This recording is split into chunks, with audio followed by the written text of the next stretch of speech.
পানি লাগবে কারো পানি। উত্তপ্ত রাজপথে এক বুক তৃষ্ণা নিয়ে ঘুরে বেড়ানো সেই টি শার্ট পরা ছেলেটার কণ্ঠ আমরা আর শুনবো না, কিন্তু তার রেখে যাওয়া সেই শব্দগুলো কোটি মানুষের হৃদয়ে আজও প্রতিধ্বনিত হয়।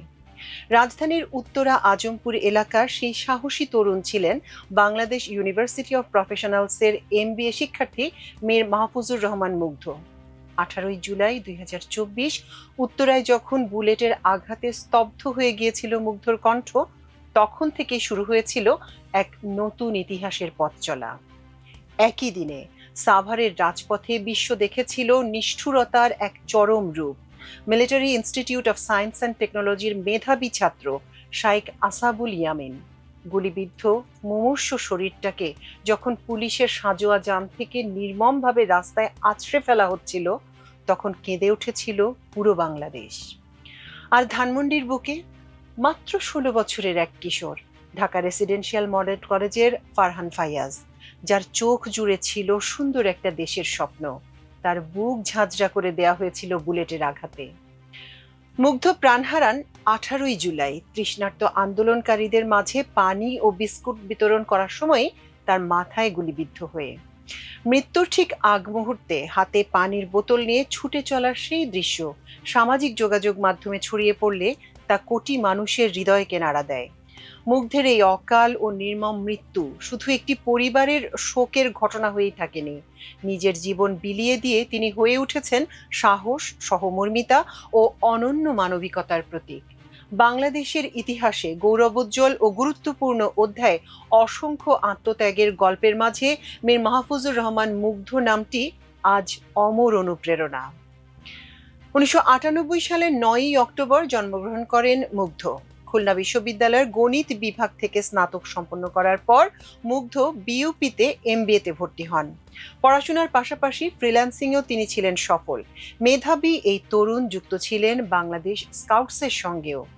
2019 সালে বনানীর ভয়াবহ অগ্নিকাণ্ডে উদ্ধার কাজে অংশ নিয়ে তিনি অর্জন করেন মর্যাদাপূর্ণ জাতীয় পরিষেবা পুরস্কার। মুগ্ধ নিহত হওয়ার 2 বছর পূর্ণ হলেও হত্যাকাণ্ডের বিচার প্রক্রিয়া এখনো প্রাথমিক পর্যায়ে আটকে রয়েছে। এতে চরম ক্ষোভ ও হতাশা প্রকাশ করেছে তার পরিবার। পরিবারের সদস্যদের অভিযোগ, গত 2 বছর ধরে তারা কেবল আশ্বাসই শুনেছেন, কিন্তু বিচার কার্যক্রমে কোনো দৃশ্যমান অগ্রগতি দেখেননি। এত বড় একটা নিষ্ঠুর হত্যাকাণ্ডের দ্রুত বিচার হবে এমনটাই প্রত্যাশা ছিল তাদের, কিন্তু দীর্ঘসূত্রতার কারণে সেই ন্যায় বিচারের প্রত্যাশা এখন চরম অনিশ্চয়তায় পরিণত হয়েছে।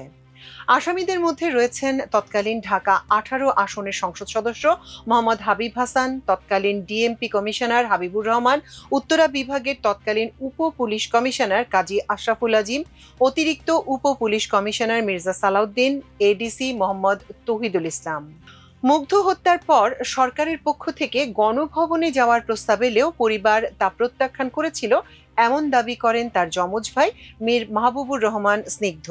তিনি বলেন, গণভবনে যেতে বলা হয়েছিল, ব্ল্যাঙ্ক চেকও দেয়া হয়েছিল, কিন্তু টাকার বিনিময়ে ভাইয়ের রক্ত বিক্রি করিনি।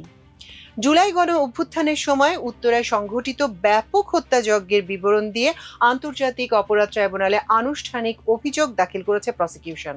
মুগ্ধ সহ 11 জনকে হত্যার ঘটনায় মানবতা বিরোধী অপরাধের এই মামলায় 16 জনকে অভিযুক্ত করা হয়েছে।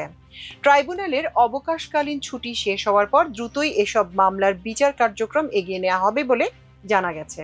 এদিকে সাভারে বৈষম্য বিরোধী ছাত্র আন্দোলনে নির্মমভাবে নিহত হন MIST শিক্ষার্থী শাইখ আসহাবুল ইয়ামিন। 18 জুলাই পুলিশের সাঁজোয়া যানের ওপর থেকে গুলিবিদ্ধ অবস্থায় তাকে টেনে নিচে রাস্তায় ফেলে দেওয়ার দৃশ্য দেশ জুড়ে আলোড়ন তোলে।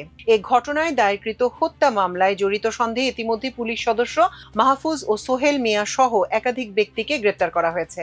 ইয়ামিন হত্যার ঘটনাটি বর্তমানে আন্তর্জাতিক অপরাধ ট্রাইব্যুনালে বিচারাধীন। ইয়ামিনের মামা সাবেক প্রধানমন্ত্রী শেখ হাসিনা সহ 78 জনের বিরুদ্ধে ট্রাইব্যুনালে আনুষ্ঠানিক অভিযোগ দায়ের করেন। ট্রাইব্যুনাল এই মামলায় শিক্ষার্থী শিক্ষার্থী ইয়ামিন সহ সাভারে 22 জনের হত্যার তদন্ত প্রতিবেদন দাখিলের নির্দেশ দেন। সাভারে ইয়ামিনকে এপিসি থেকে ছুঁড়ে ফেলার আগে সরাসরি তার বুকে গুলি করার অভিযোগে কনস্টেবল মাহফুজকে গ্রেপ্তার করা হয়। তিনি আদালতে নিজের অপরাধ স্বীকার করে জবানবন্দি দিয়েছেন।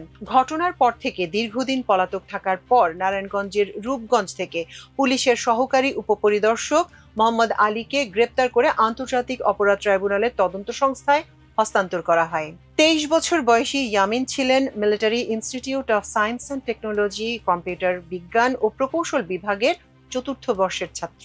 ঘটনার শুরুতে স্থানীয় পুলিশ ইয়ামিনের পরিবারের উপর চাপ সৃষ্টি করেছিল যেন তারা মামলার তালিকা থেকে পুলিশ কর্মকর্তাদের নাম বাদ দিয়ে কেবল রাজনৈতিক ব্যক্তিদের নাম জড়ায়। তবে পরিবার অন্যায়ের কাছে মাথা নত না করে আইনি লড়াই চালিয়ে যাচ্ছে।